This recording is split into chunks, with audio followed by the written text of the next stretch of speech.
Good morning, everybody. My name is Joe. My pronouns are he and him.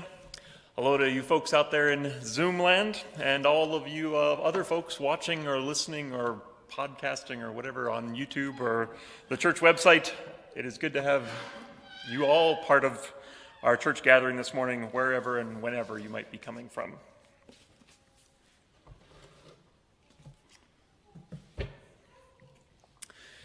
Nobody wants to be swallowed by a whale. It's kind of a gross story, hey? I saw some of you sharing my delight at one of my favorite Bible verses. Then God spoke to the fish, and the fish vomited Jonah onto the shore. You know the story, right? This is Jonah the bad prophet, the one who was called by God to go and minister to his enemies, the people of Nineveh. And instead of following God's instructions, Jonah runs in the opposite direction, takes a ship towards the other end of the earth, literally, at that time. And God follows Jonah. God brings a storm onto this ship, and you know the story, the waves are overwhelming. The ship is about to go under, and the people start throwing off whatever weight they can, and Jonah says, okay, fine, I admit it, this is my fault. God is angry at me. Throw me overboard instead. The one noble thing Jonah does in the whole story, really. They toss him overboard. The storm ceases. Jonah sinks to the bottom of the ocean, where he is saved by God by being swallowed by a whale/big fish. We can get into that controversy some other time. 3 days there in the belly of the big fish. The fish does follow God's directions, takes Jonah to the shores of Nineveh, or at least in that general direction, vomits Jonah up onto the shore. Jonah finally goes and does what God had asked him to do, preaching to the people of Nineveh, his enemies. Surprise, surprise, they actually listen to him. They turn from their wicked ways. We're not entirely sure what those wicked ways are, but that's irrelevant to the story. They listen to God, and so God doesn't destroy them. And Jonah is so mad at this, he goes out and sits on the mountaintop to look down and says, okay, surely God has to destroy them. That was the message I was supposed to bring, that God was going to destroy them. But God doesn't. God gives grace to Jonah's enemies, and that makes him very angry. And then God toys with him a little bit more and it's very hot on the mountain, and God makes a plant grow up to give him some shade. That gives Jonah some delight for about half a day, and then the plant dies, and then Jonah's even more upset, and the story ends. It's one of my favorite stories to look up in children's Bibles, and whenever I'm just browsing in a Christian bookstore, as one tends to do, I like to look at the latest editions of children's Bibles, and I go to the story of Jonah, because what do you do with this? It's an exciting story, but the moral of the story is definitely beyond your typical early childhood development.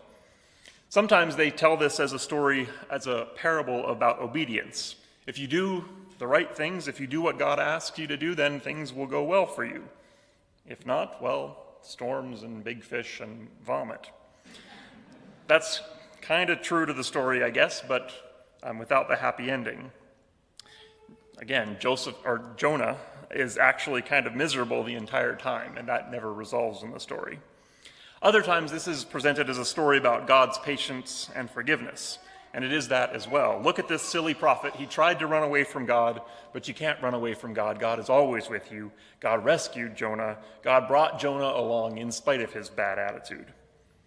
True story as well. God does show kindness to Jonah, but you have to admit that it's kind of a Stockholm Syndrome kind of kindness, almost abusive, manipulative for sure. The storytellers describe this manipulation, and it's presented as this is for Jonah's own good, but I don't think Jonah experienced it that way. I would say that the actual message of the story in its ancient context, by my understanding, is mostly about fatalism. Life just happened to Jonah. God just kind of happened to Jonah, whether he played along or not. When Jonah was disobedient, some bad things happened, some good things happened. When Jonah was obedient, some bad things happened, some good things happened, from Jonah's perspective at least. Likewise, when things went well, Jonah was sometimes happy, sometimes miserable. When things went poorly, Jonah was sometimes happy, sometimes miserable. The peak of the story, the place where Jonah is most clear and content, is in the belly of the beast. God is present throughout the story, beginning, middle, and end. But God's presence, God's action doesn't actually resolve much of anything, not for Jonah. Endings and conclusions are overrated. That's the moral of the story. And the place where Jonah is most aware of God's presence is at the bottom, all the way down. This is week 6. Can I have control of my clicker, perhaps? There we go. Did I do that? Yeah, I'm doing that. All right. The path of descent is the path of transformation. Darkness, failure, relapse, death, and woundedness are our primary teachers, rather than ideas or doctrines. This is week 6 of our study of an alternative orthodoxy. I warned you last week, if you were here, that this was a heavy topic. And I'll tell you again now that we are going to hear some intense stories of violence and mental illness. Nothing graphic, stories that are hard to listen to. So please, as we're wrestling with darkness and the belly of the beast, take care of yourself. If you need to step away for a while, if you need to tune out, please feel free to do so. Actually, one of the things that I like about this tenet is it takes the pressure off of what we're doing this morning. I mean, ideas and doctrines, that's kind of my only game from up here. And this tenet says right away that you're probably not going to learn what you need to learn about this piece. You're not going to learn that from me, certainly not on a single Sunday morning. One of my mantras in this season of life is, you can't think your way into a new way of living, but you can live your way into a new way of thinking. That's where we're at this morning. I can't preach this into you or otherwise convince you. That's another thing about the Jonah story. From the storm to the big fish to the equally miraculous transformation of his enemies, Jonah doesn't learn a darn thing. God speaks clear as day. Even that is not enough to change Jonah's mind about anything. So, words are not enough. I actually don't have a lot to say this morning myself, and I don't have any storms or cavernous fish up my sleeves either. Instead, I want to share some wisdom and stories from others who have walked this path more deeply than I have. We'll listen to some audio clips from a couple of different books and a podcast. And I know that listening to disembodied voices is not an ideal format. After last week, I feel compelled to reassure you that I'm not just being lazy by playing someone else's work here. In a perfect world, I might have shared more directly from my own limited experiences of the path of descent. But honestly, that takes a lot of time and a place of emotional fortitude that I just did not have this week. So instead, I did work very hard pulling these audio clips together. These are meaningful to me. I hope that you will receive them in that spirit as well. I also want to name the reality that some of us are presently underwater this morning, coping with physical illness, mental health struggles, family struggles, difficult relationships, the weight of grief and loss, anxiety, all the rest. Some of us are overwhelmed by life right now. If that's you, know that we see you, know that you are not alone. And know that none of what we're talking about this morning is meant to tell you to cheer up or get over it or look for the silver linings in your pain. Pain is painful. I'm not trying to talk anyone out of that. And I think that all three of our guests this morning will talk about how the meaning that they found in their struggles didn't come until years later. So if you're struggling today, maybe this whole message isn't for you right now. If that's the way it is, that's okay. Just know that we do care. That's enough disclaimers. First, we'll listen to a bit of Richard Rohr and Friends from the Another Name for Everything podcast series that this series on Alternative Orthodoxy is drawn from. So in this episode, they are reading and responding to listener questions. So Richard, we're going to spend some time this episode talking about the path of great suffering.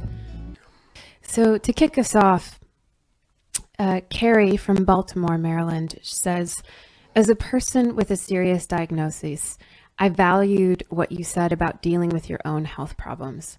It is scary and painful when a person's body does things they don't want it to do. My diagnosis is not life-threatening, but it's still very sad for me. I cannot let myself devolve into, well, this is God's will for me, or even, there's a lesson in this and I will learn to embrace it. That makes me cringe. I can't embrace this, but I would like to feel more at peace with my fears and frustration. I hope you hear my grief and sadness in this, and not an ego that is wounded.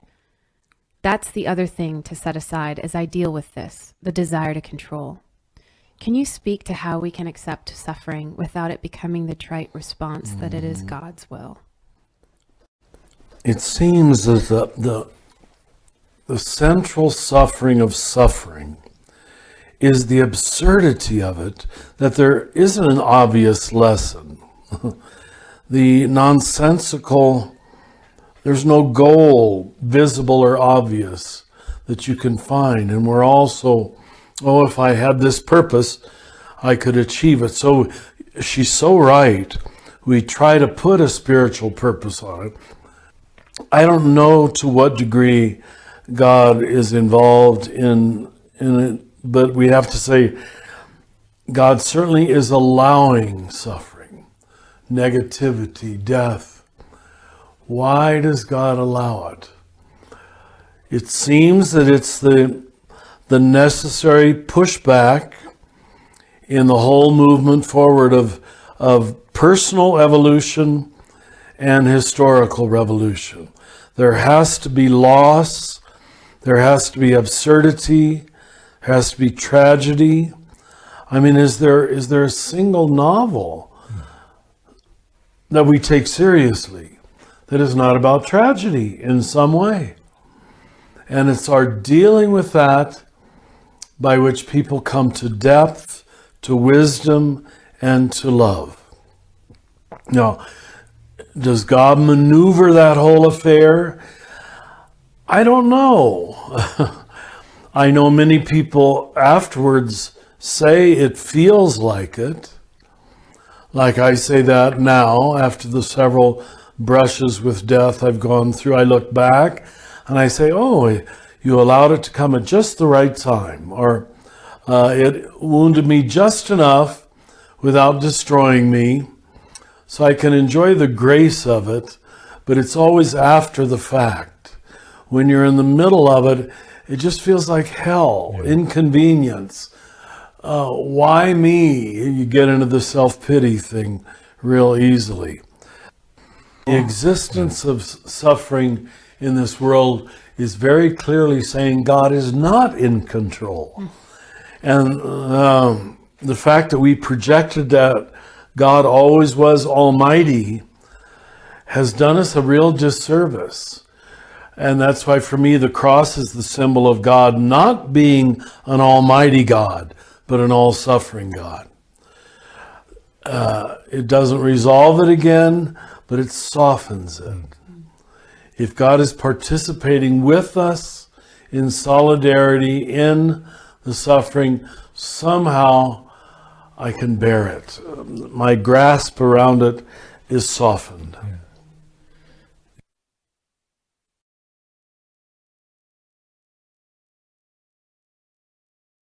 She is about my age. She was just going into her third year at the university, or at Stanford University, when the September 11th attacks on the World Trade Center towers happened. I remember well the grief and confusion of those days. I imagine most of you do as well from a northern perspective. As an American Sikh, her name is pronounced Kaur, and looks like Kaur. Kaur's grief and confusion was intensified when her people became targets for revenge attacks. So she suspended her studies that fall to travel across the U.S. Along with her cousin Sunny to interview families and victims of hate crimes, the survivors, the communities of those who didn't survive. And she describes that journey into the path of descent in this book, See No Stranger. It was early September, and I was home. My father woke me up and pulled me to the television. A ball of fire burgeoning into a blue sky. We watched as a second plane exploded into the south tower of the World Trade Center, and people jumped from high stories, disappearing into the bottom of the screen. We did not see the impact. We only felt the weightlessness of the fall. That's what it was like for all of us who were watching helplessly from afar. We were not inside our bodies. We were inside screens, watching the Twin Towers collapse over and over again on an endless loop until the face of the person responsible appeared on every screen, every channel, and in every newspaper. Osama bin Laden of the terrorist network Al-Qaeda. His face, brown skin, black beard, round turban. Our nation's new enemy looked like my family. The violence was instant. On city streets across the nation, Muslim, Sikh, Hindu, Arab, and South Asian Americans were beaten, chased, shot, and stabbed. And our homes and houses of worship were set ablaze, and thousands of acts of hate across the country in the wake of September 11th, 2001. It was hard for me to feel anything at all. I was suspended in that sense of weightlessness that never went away, the fall before the impact. It went on like this for months. The beatings, shootings, and stabbings were mostly reported as isolated incidents in the local news.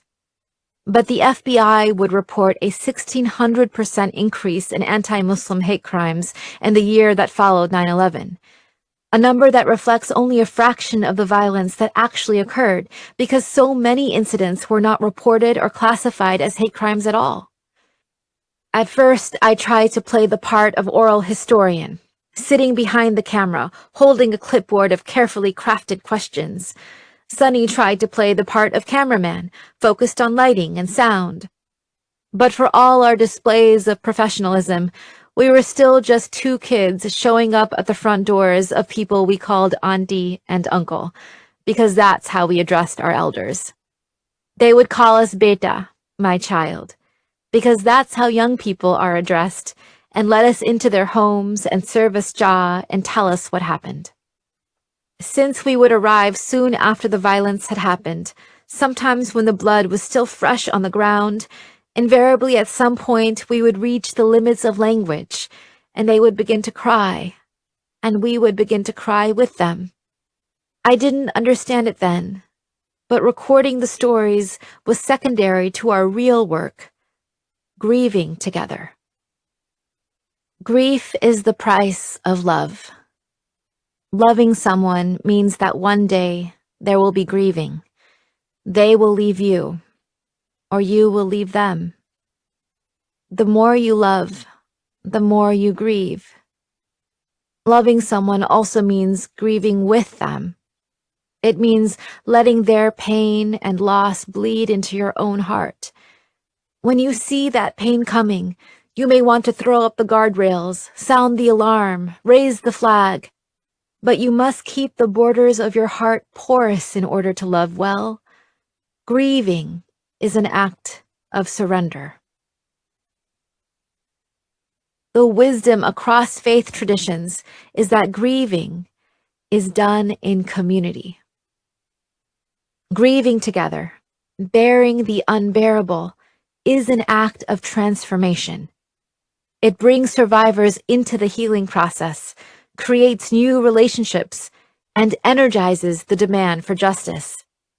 We come to know people when we grieve with them through stories and rituals. It is how we build real solidarity, the kind that shows us the world we want to live in, and our role in fighting for it. You may say, it's too much. All this grief, all this violence and injustice, it's too hard. You are right. The mind can comprehend one death, but it cannot comprehend thousands, especially when one's own community, nation, or ancestors played some part in causing the death. Mother Teresa once said, "If I look at the mass, I will never act. If I look at the one, I will." And so, begin with one. Can you choose one person to practice wondering about? Can you listen to the story they have to tell? If your fists tighten, or your heart beats fast, or if shame rises to your face, it's okay. Breathe through it. Trust that you can. The heart is a muscle. The more you use it, the stronger it becomes. Then the next time a black boy in your city is killed by a police officer, or a turban-sick father is beaten, or a Jewish person is stabbed, or a trans woman is murdered, or an indigenous woman goes missing, or a Muslim child is attacked, show up. Show up at the public vigils and memorials to grieve, in person if you can. You don't need to know people in order to grieve with them. You grieve with them in order to know them.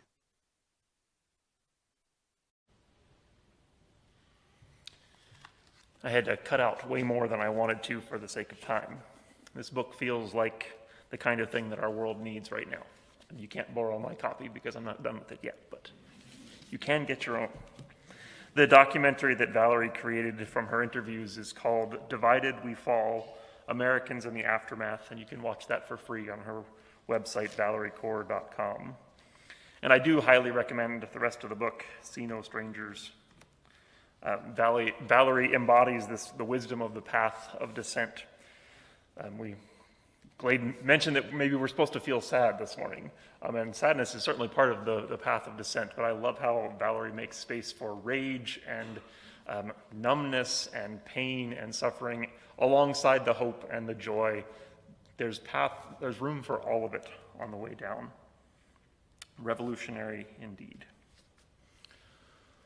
One more voice for today, from a very big book to a very small book. Parker Palmer is another writer and teacher of a different generation. He's one of those high-achieving people with lots of accomplishments and awards, PhD.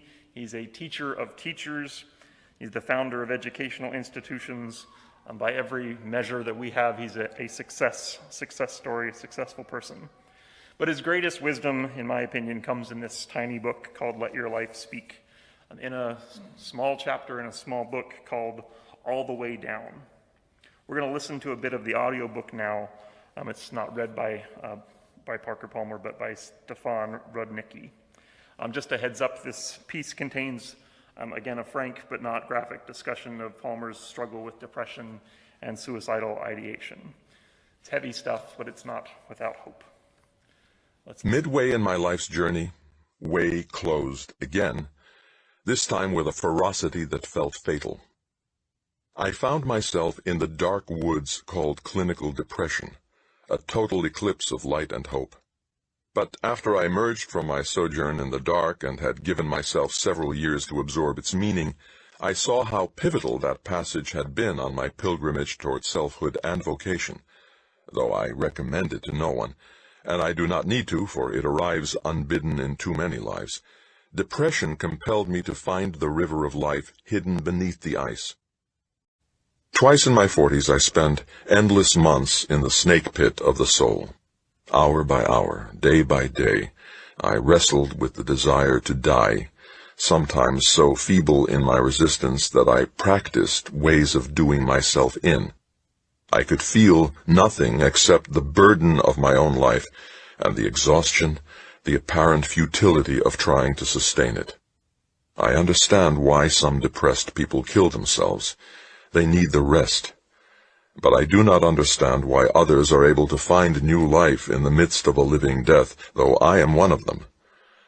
I can tell you what I did to survive and eventually to thrive, but I cannot tell you why I was able to do those things before it was too late. Because of my not knowing, perhaps I have learned something about the relation of depression to faith. Depression demands that we reject simplistic answers, both religious and scientific, and learn to embrace mystery, something our culture resists. Mystery surrounds every deep experience of the human heart. The deeper we go into the heart's darkness or its light, the closer we get to the ultimate mystery of God. Embracing the mystery of depression does not mean passivity or resignation. It means moving into a field of forces that seems alien, but is in fact one's deepest self. It means waiting, watching, listening, suffering, and gathering whatever self-knowledge one can, and then making choices based on that knowledge, no matter how difficult. One begins the slow walk back to health by choosing each day things that enliven one's selfhood and resisting things that do not. I had to walk that path a second time because what I learned about myself the first time frightened me. I rejected my own knowing and refused to make the choices it required, and the price was a second sojourn in hell. It is odd that some of my most vivid memories of depression involve the people who came to look in on me, since in the middle of the experience I was barely able to notice who was or was not there. Depression is the ultimate state of disconnection. It deprives one of the relatedness that is the lifeline of every living being. One of the hardest things we must do sometimes is to be present to another person's pain without trying to fix it, to simply stand respectfully at the edge of that person's mystery and misery. Standing there, we feel useless and powerless, which is exactly how a depressed person feels, and our unconscious need as Job's comforters is to reassure ourselves that we are not like the sad soul before us. Blessedly, there were several people, family and friends, who had the courage to stand with me in a simple and healing way.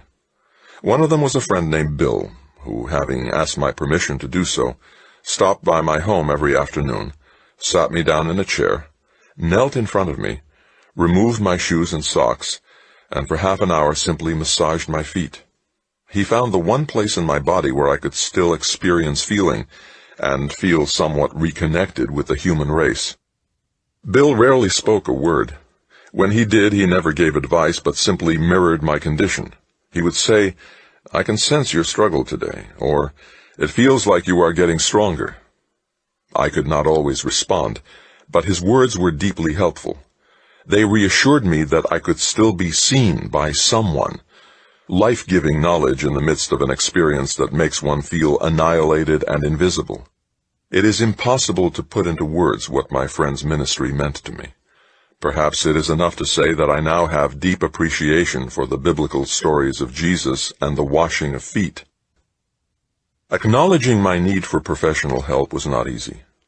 I had abortive meetings with 2 psychiatrists whose dismissive attitude toward the inner life would have made me angry enough to get well simply to spite them had I not been terminally depressed. But finally, blessedly, I found a counselor who understood what was happening to me as I needed to understand it, as a spiritual journey. After hours of careful listening, my therapist offered an image that helped me eventually reclaim my life. "You seem to look upon depression as the hand of an enemy trying to crush you," he said.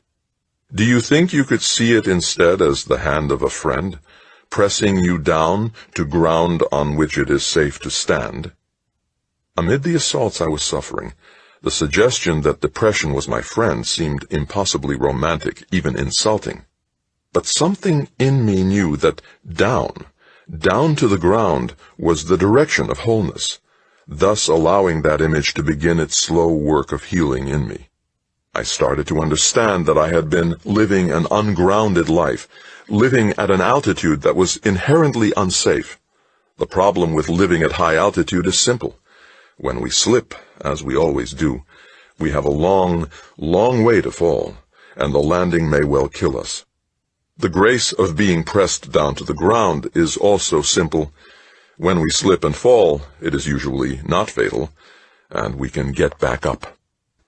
Depression was indeed the hand of a friend trying to press me down to ground on which it was safe to stand, the ground of my own truth, my own nature, with its complex mix of limits and gifts, liabilities and assets, darkness and light.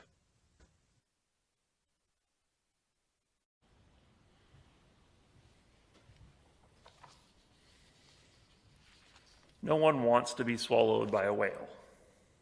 Not many people choose the way of pain and loss and descent. But it will come, and we do not need to fear it. Very truly, I tell you, unless a grain of wheat falls into the earth and dies, it remains just a single grain. But if it dies, it bears much fruit. Those who love their life lose it, and those who hate their life in this world will keep it for eternal life. When we cling to our preferred existence, our comfort, If I hold too tightly to my ideas about what is good for me, I'm going to get lost.